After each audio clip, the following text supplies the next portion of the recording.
तर पहा, आपण या ठिकाणी हे वाक्य इंग्रजीमध्ये बनवणार आहोत अतिशय सोप्या पद्धतीने.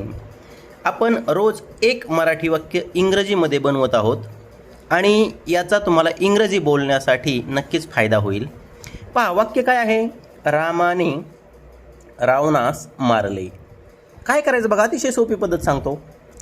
वाक्याचा जो पहिला शब्द असतो त्याला द्यायचा 1 क्रमांक, नंतर डायरेक्ट शेवटच्या शब्दाला 2 क्रमांक द्यायचा. बघा, कितीही मोठं वाक्य असू द्या. नंतर इथून मागे उलट क्रमाने क्रमांक द्यायचे, इथे 3 क्रमांक. कारण काय आहे, तर आपल्याला लक्षात येत नाही की नेमकं इंग्रजी बोलत असताना कोणता शब्द कधी बोलावा, म्हणून आपल्याला इंग्रजी बोलता येत नाही किंवा लिहिता येत नाही.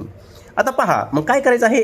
1 क्रमांकाचा शब्द 1 क्रमांकाला इथे इंग्रजीमध्ये लिहायचा, 2 क्रमांकाचा शब्द 2 क्रमांकाला लिहायचा आणि 3 क्रमांकाचा शब्द 3 क्रमांकाला इंग्रजीमध्ये लिहायचा. आपलं वाक्य लगेच तयार होईल.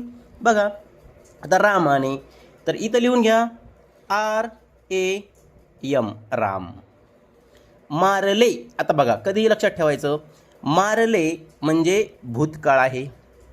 मग मारलेसाठी घ्यायचं किल्ड. बघा, व्यवस्थित लक्ष द्या. किल म्हणजे मारणे, KILL, किल म्हणजे मारणे, आणि किल्ड म्हणजे मारले. आता रावणास, तर रावण. बघा, राम किल्ड रावण. म्हणजे एवढ्या सोप्या पद्धतीने आपण इंग्रजी बोलू शकतो. तुम्हाला व्हिडिओ आवडला असेल तर तुम्ही तुमच्या मित्रांसाठी शेअर करू शकता. धन्यवाद.